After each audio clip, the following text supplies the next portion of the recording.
Making headlines this hour, a Maldivian student earns a historic fourth-place finish in the Quran memorization category at the 46th edition of the world's largest Quran recitation competition held in the holy city of Makkah.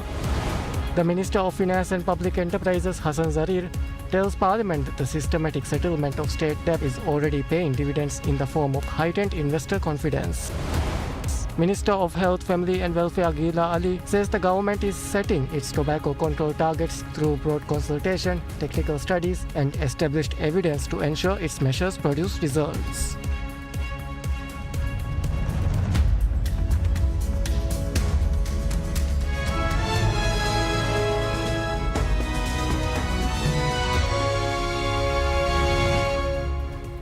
Bismillahirrahmanirrahim. Assalamu alaikum and welcome to PSM News in English with me, Fatma Zaina Rifat. And now for the news in detail. Yazmeed Mohammed is appointed Chief Executive Officer of the Maldives Pension Administration Office, bringing more than 20 years of experience in senior roles across independent state institutions, public auditing and business management.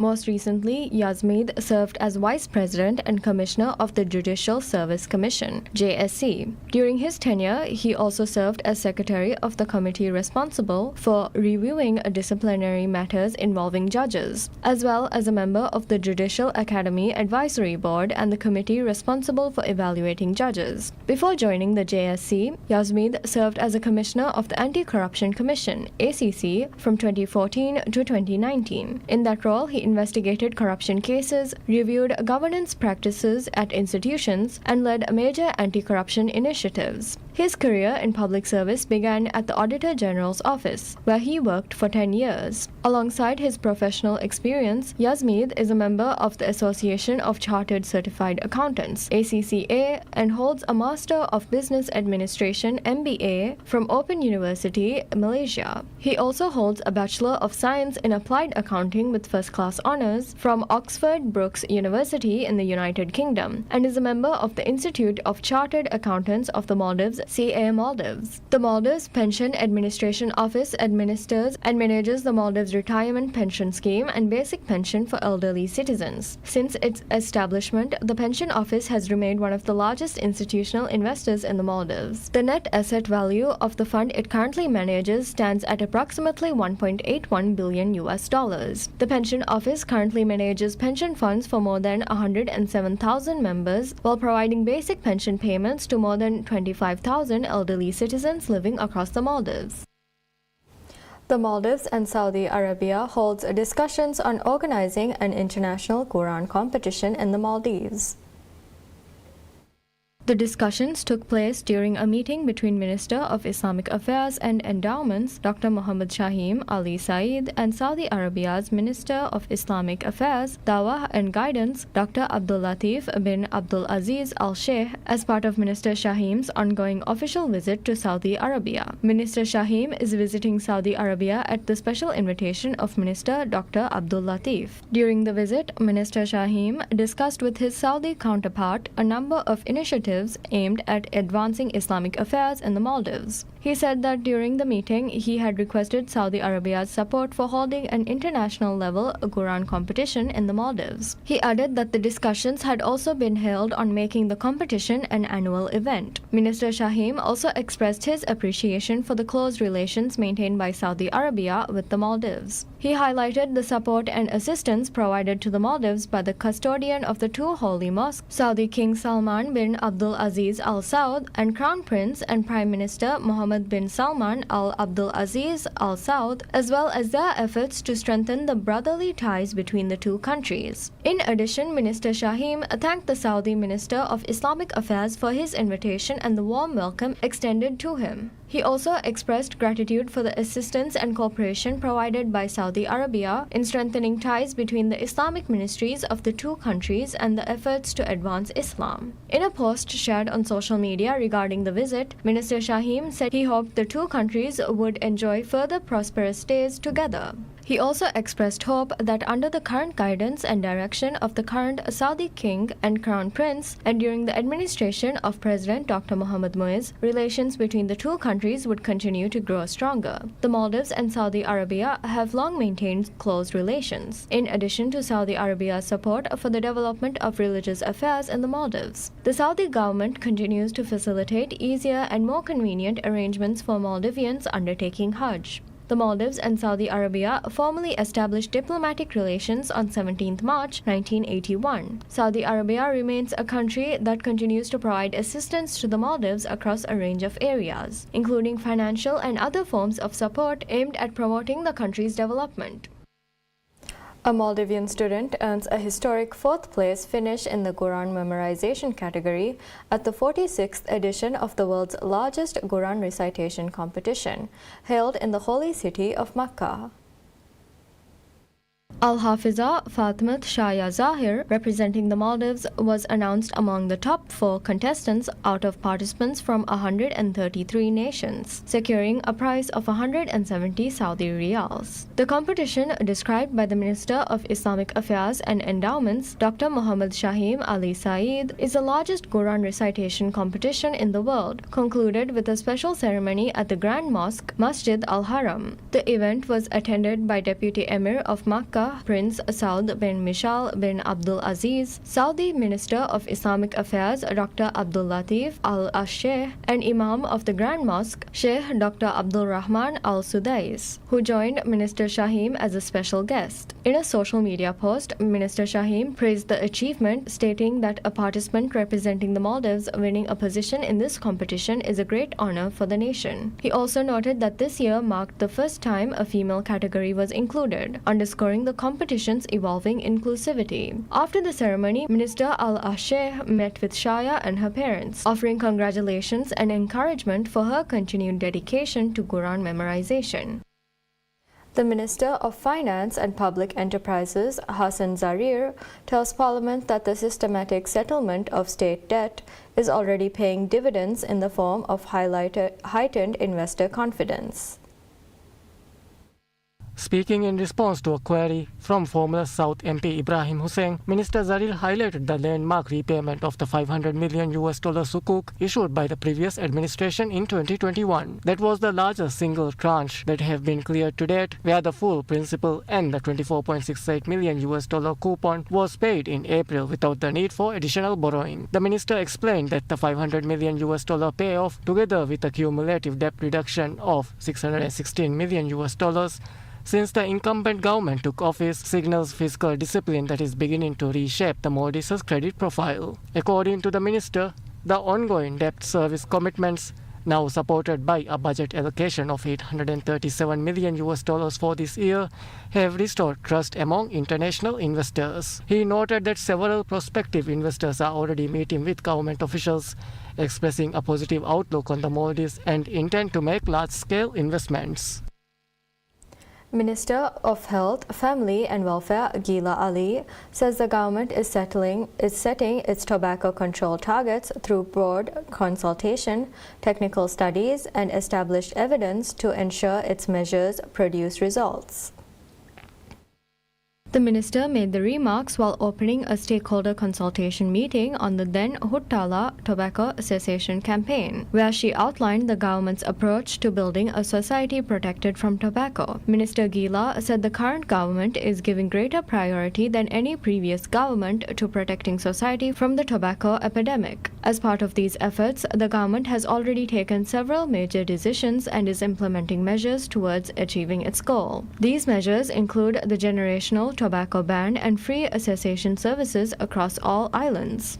The government is also working to increase the participation of civil society organizations in tobacco control efforts. Minister Gila said the government determines its targets and milestones after extensive study and consultation. She added that legal and administrative decisions also take technical studies and established evidence into account to ensure the measures produce results and remain sustainable in the long term. The consultation forms part of this approach, bringing together relevant ministries and institutions, health professionals, representatives from the education sector, and associations from other organizations. The discussions will contribute to the implementation plan for the government's 5-year national campaign. The government launched the Then Huttala campaign on 27th July and has already determined its policy direction, while the plan currently under development will guide its practical implementation. Alongside the campaign, the Ministry of Health, Family and Welfare has opened opportunities to provide financial assistance to civil society organizations to increase their participation in tobacco cessation efforts. The government has also decided to recognize those carrying out such work at the national level. Minister Gila called on all stakeholders to join the government in the major national effort. UNICEF, WHO, relevant institutions and technical experts are working together to develop the campaign plan. Japan Overseas Cooperation Volunteers, JOCV, shares information with the Ministry of Education, Higher Education and Skills Development on the work of its volunteers in the Maldives and their contributions to the country's education sector.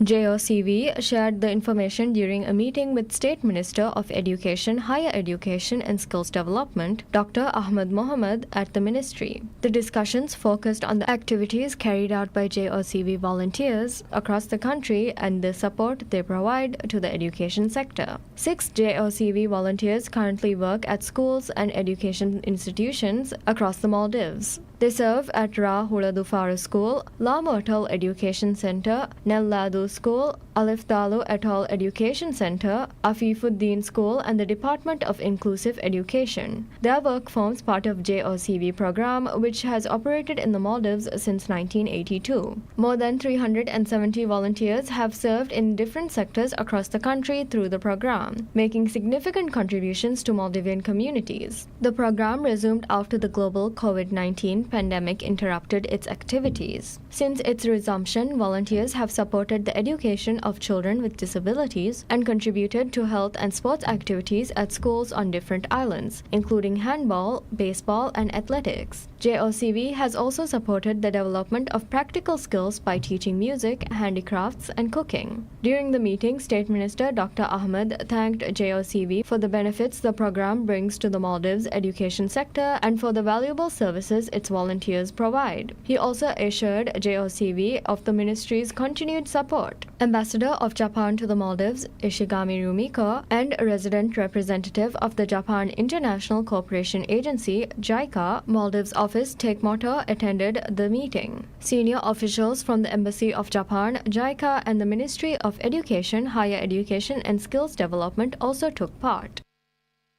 Statistics from the Ministry of Tourism and Civil Aviation shows more than 300,000 tourists among those who visited the Maldives so far this year have spent their holidays in guest houses.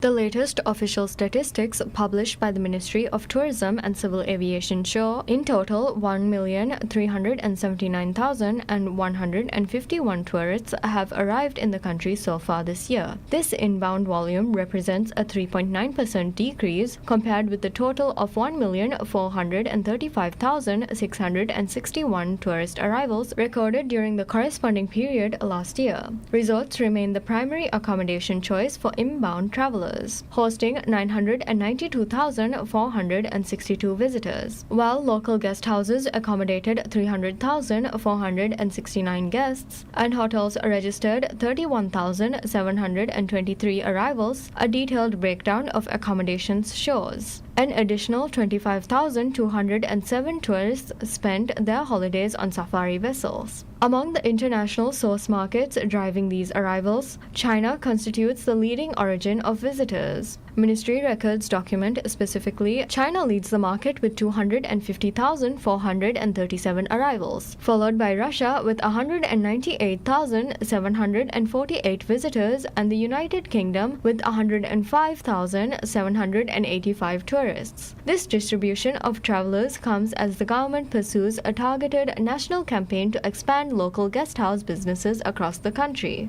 There are currently guest houses operating on 116 local small islands across 20 administrative atolls, which have added 17,118 beds to the nation's overall tourism capacity.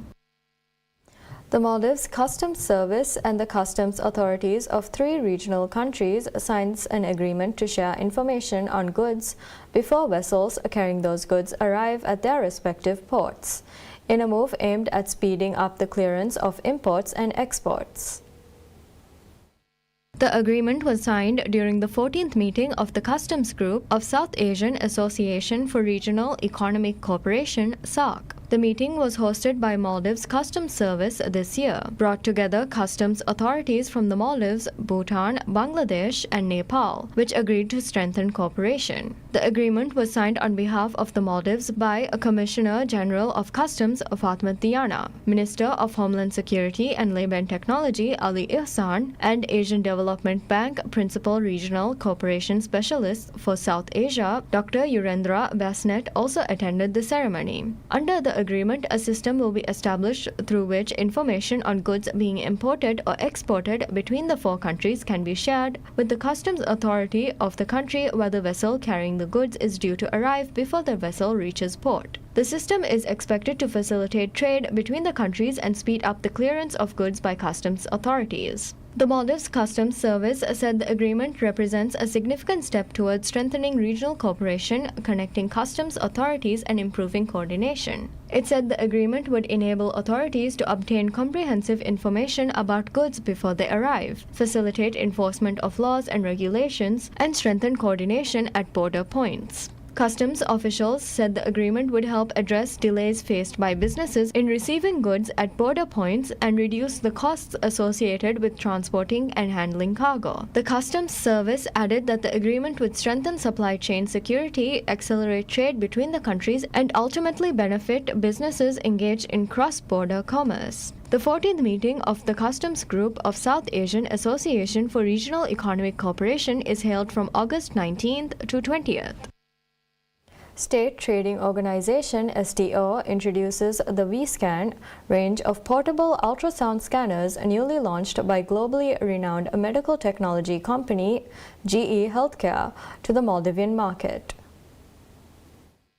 The devices were introduced at a ceremony held at Hotel Jen by STO CEO and Managing Director Shimad Ibrahim and GE Healthcare's South Asia Head of Sales Jagdish Babu. STO said the portable devices would play an important role in providing medical services closer to patients outside conventional clinic consultation rooms. The company's healthcare team said the technology also presents a major opportunity to expand such services to smaller islands across the Maldives. The models can be connected to Apple and Android phones as well as laptops, allowing scanned images to be shared using the DICOM standard. STO said GE Healthcare is a popular brand among radiologists worldwide. STO is the authorized distributor of the brand, which is already widely used in healthcare facilities and hospitals across the Maldives. To strengthen and maintain after-sales services for GE Healthcare equipment, STO's biomedical team has trained and deployed dedicated engineers for each modality. The company has certified engineering teams for different modalities, including MRI, CT, mammography, and ultrasound. STO highlighted that the teams include Maldivian female engineers. STO said the newly introduced V-Scan devices represent another achievement in its efforts to advance the Maldivian healthcare sector and bring innovative healthcare technologies to the people of the Maldives.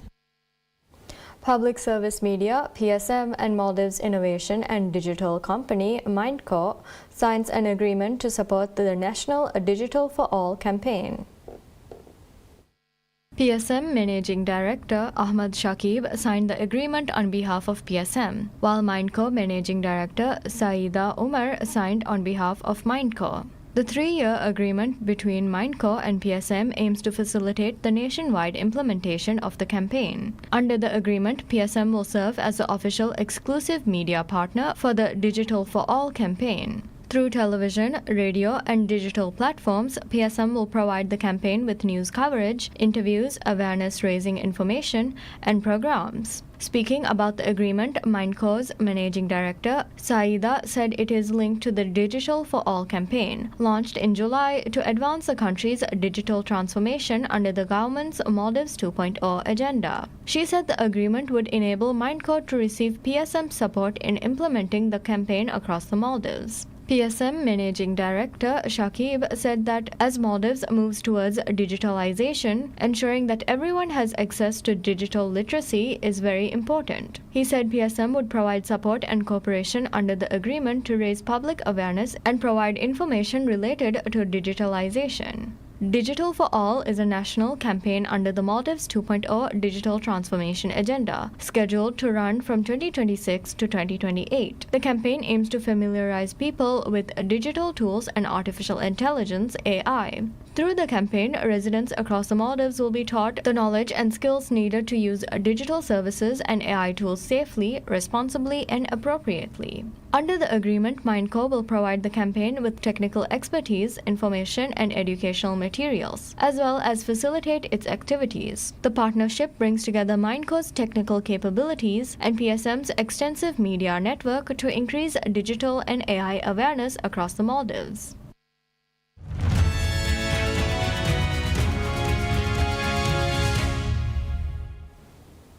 Total U.S. debt tops $40 trillion for the first time. The Treasury Department drawing fresh warnings that a fiscal crisis is brewing as ballooning costs for social safety net programs and interest payments far outstrip revenues held back by tax cuts.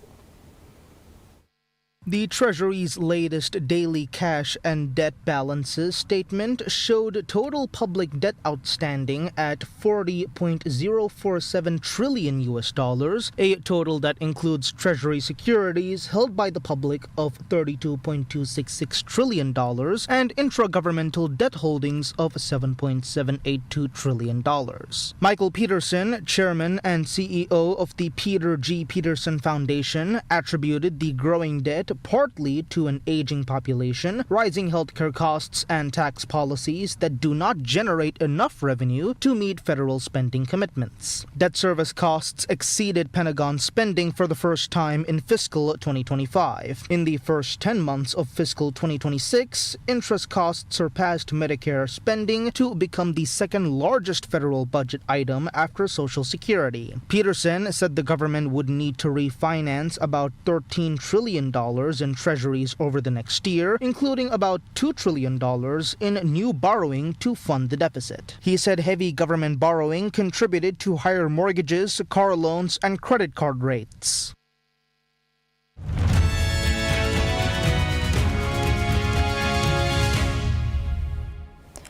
The United Nations nuclear watchdog says Russian-held Zaporizhia nuclear power station lost its only remaining external power line, forcing emergency diesel generators to start supplying vital safety systems.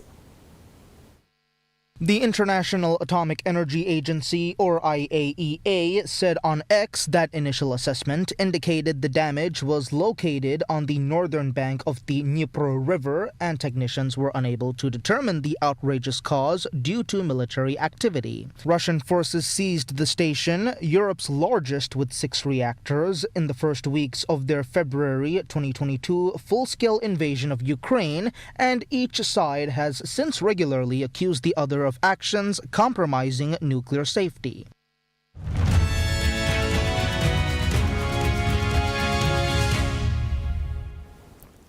Max Verstappen ends speculation about his near-term Formula One future by signing a contract extension with Red Bull to the end of 2030.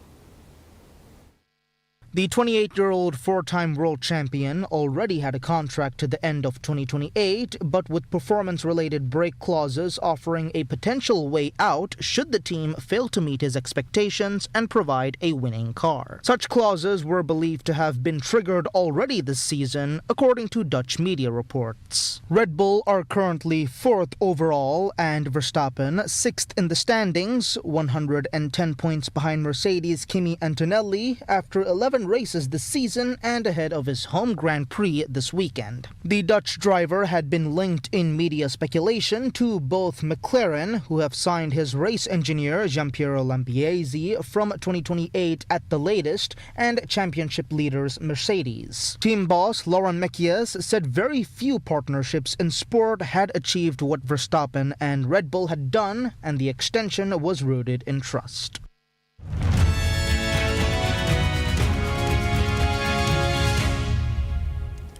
Chinese robot makers shows off humanoids sorting parcels, arranging wallflowers, and helping with household chores at a Beijing conference seeking to demonstrate a shift from crowd-pleasing displays to broader commercial use.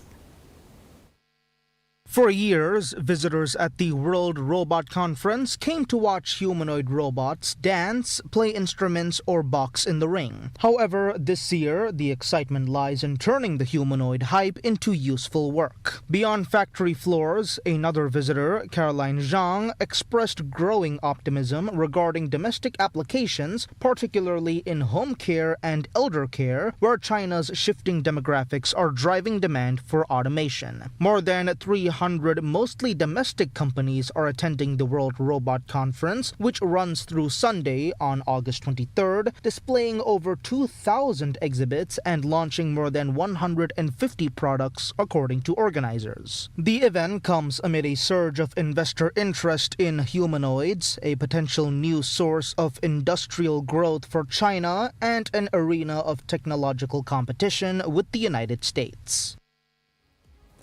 And that's all the news we have for you today. Thank you for watching PSM News.